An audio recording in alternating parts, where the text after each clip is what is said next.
오늘 영상에서 살펴볼 주요 내용들을 정리해 보겠습니다. 이번 영상에서는 베를린 기가팩토리 확장, 기관 테슬라 매수의 잘못된 해석, 테슬라 에너지의 중요성, 중국 국제 수입 박람회, 코미디 같은 CNBC, 자율주행에서 진정으로 중요한 것과 관련된 내용을 소스와 함께 상세히 정리해 보겠습니다. 오늘 영상에서 사용된 모든 자료들은 영상 설명란의 링크를 통해 확인하실 수 있습니다. 먼저 가장 중요한 뉴스는 기가 베를린 공장 확장과 관련된 소식입니다. 기가 베를린이 빠르게 다음 페이즈 공장 확장을 위한 벌목을 시작했습니다. 테슬라가 소유한 기가 베를린 공장 부지는 총 300헥타르 정도이며 이 중 4분의 1 정도만을 활용하여 첫 기가 베를린 공장을 가동 중입니다. 그런데 여기서 70헥타르 정도의 부지 벌목을 시작하여 그 다음 공장 건설을 준비한다는 상당히 의미 있는 뉴스가 나왔습니다. 여기서 중요한 점은 벌목 자체는 추가 허가가 필요 없으나 추후 벌목이 끝난 다음 공장을 건설할 때는 허가가 필요하다는 점입니다. 기가 베를린의 첫 공장 가동이 다양한 허가 딜레이 때문에 크게 지체되었던 점을 고려하면 이를 대비하기 위해 페이즈 2와 관련된 내용을 미리미리 준비하는 모습으로 해석이 됩니다. 독일 경제부 장관은 이 소식에 대해 아주 기쁜 소식이며 테슬라가 기가 베를린에 초점을 맞추고 있다는 좋은 사인이다 라는 트윗을 남기기도 하였습니다. 과거 첫 기가 베를린 공장은 다양한 심사와 허가 딜레이 때문에 공장 가동이 늦어졌지만 미래 확장은 지금 진행되는 벌목처럼 미리 준비하여 첫 공장 생산량이 충분히 올라갔을 때 바로 그 다음 공장 가동과 생산량 증가에 초점을 맞추기 위한 준비로 볼 수 있습니다. 지금 보시는 사진은 기가 베를린께서 공유해주신 벌목 현장 사진이고 이 영상은 토비아스님이 제공해주신 기가 베를린의 드론샷입니다. 기가 팩토리당 최소 연간 50만 대를 생산한다고 평가되고 최근 생산 설비 시설 효율 확대로 이 수치는 더 높다고 평가되고 있습니다. 기가 베를린의 경우 앞서 최소 연간 50만 대 생산하는 기가 팩토리를 3개 혹은 4개까지 기가 베를린이라는 이름으로 건설 가능하기에 최종적으로 기가 베를린에서만 미래 연간 200만 대 이상의 생산이 가능할 것으로 기대됩니다. 다음 소식은 기간의 테슬라 매수와 관련해 잘못된 정보와 해석이 나오고 있어서 이를 살펴보겠습니다. 13F 파일링을 기준으로 다양한 기관이 테슬라의 보유 주식을 크게 늘렸다 혹은 크게 추가 매수하고 있다는 이야기가 나오고 있지만 이는 사실이 아닙니다.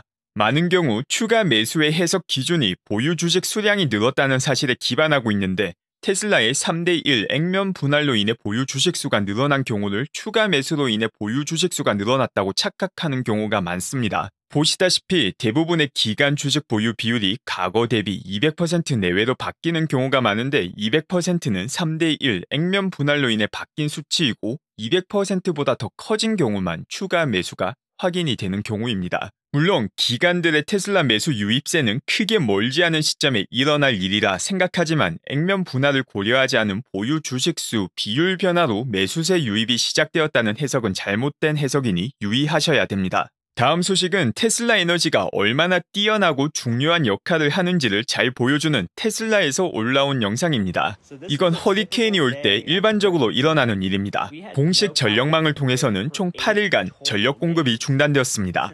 하지만 우리 집에는 테슬라 솔라와 파워월이 있기에 마치 전력이 공급될 때처럼 생활할 수 있었습니다. 필요한 모든 것을 다 할 수 있었습니다. 지금 보시는 게 아침의 전력 상황입니다. 아침에 일어나면 태양광 에너지를 저장한 배터리의 40~50% 정도 전력이 남은 상태입니다. 밤새 태양광을 통해 전력 충전이 되지 않지만 파워월에 저장된 전력 덕분에 필요한 모든 전력을 쓰고도 전력이 많이 남아 있습니다.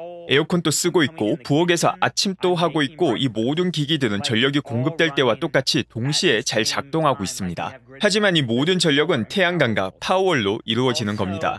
또 냉장고도 잘 돌아가고 있고 얼음도 잘 만들고 있고 불도 당연히 잘 켜지고 TV 등등 전부 다 잘 작동하고 있어요. 마치 전력 중단이 일어나지 않은 것 같아요.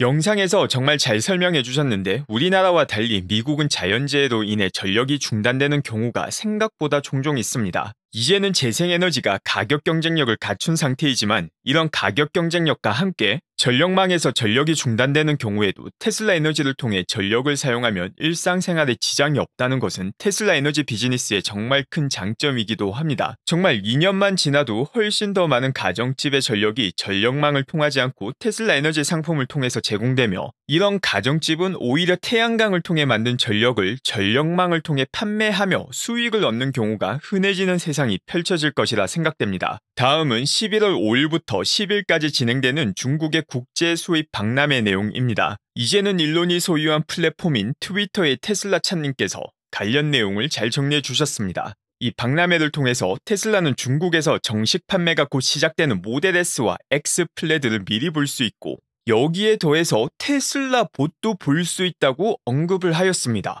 드라이브 테슬라에서도 관련 내용을 사진과 함께 다루었는데 모델 S와 X의 경우 박람회를 위해 들어오는 모습이 사진으로 확인되었지만 테슬라 봇의 경우 과거 범블씨와 옵티머스 중 어느 버전이 들어오는지 혹은 이후 더 발전된 옵티머스의 버전이 들어오는지 등의 정말 궁금한 내용은 아직 확인이 되지 않았습니다. 지난 두 번째 AI 데이에서 옵티머스의 경우 조금만 더 지나면 안정적으로 걸을 수 있다는 말을 남겼기에 이번 박람회에서 그 짧은 기간 동안 다시 추가 트레이닝을 통해 발전한 옵티머스가 걷는 모습이 연출되지는 않을까 하는 기대를 조금 가지게 됩니다.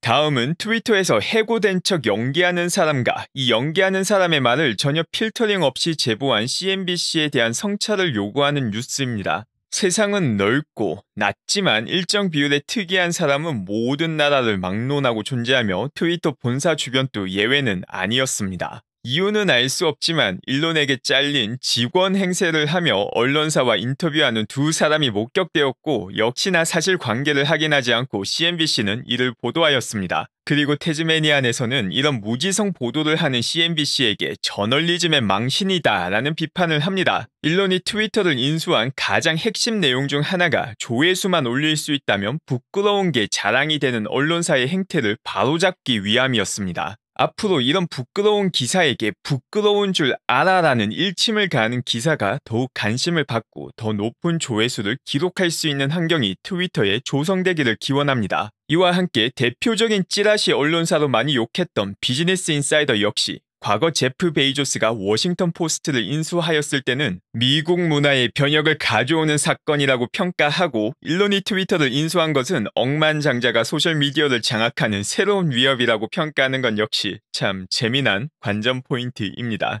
다음은 테슬라 FSD와 관련된 내용입니다. 폴 마스캐럴로그님께서 같은 시작점과 종료 지점을 기준으로 테슬라의 FSD와 크루즈의 자율주행을 비교하는 영상을 공유해 주셨으며 그 결과 둘 모두 외부 개입 없이 자율주행을 마쳤으며 목표 지점까지 가는데 걸린 시간은 테슬라는 20분, 크루즈는 35분이 소요되었습니다. 크루즈의 경우 라이다와 HD맵 그리고 문제가 생기는 경우를 대비한 원격 조정을 활용하며 자율주행이 가능한 한계 지역인 지오펜스까지 존재하지만 운행 속도는 테슬라보다 더 느린 것입니다. 그 이유는 크루즈의 경우 자율주행 레벨 4, 레벨 5라는 인위적인 행정적 구분을 만족하기 위해 최고 속도를 시속 48km로 제한하여 코너 케이스를 최대한 피하기 때문입니다. 과거 자율주행 비교 영상에서도 같은 내용을 전해드렸지만 레벨 4와 레벨 5를 절대적인 기준으로 생각하시는 분들은 사실 이 산업에서 핵심 역량이 무엇인지 전혀 모르기에 L4, L5가 중요하다고 느껴지는 것입니다. 진정한 자율주행을 완성하기 위해서는 예외적으로 발생하는 코너 케이스를 최대한 많이 기록하고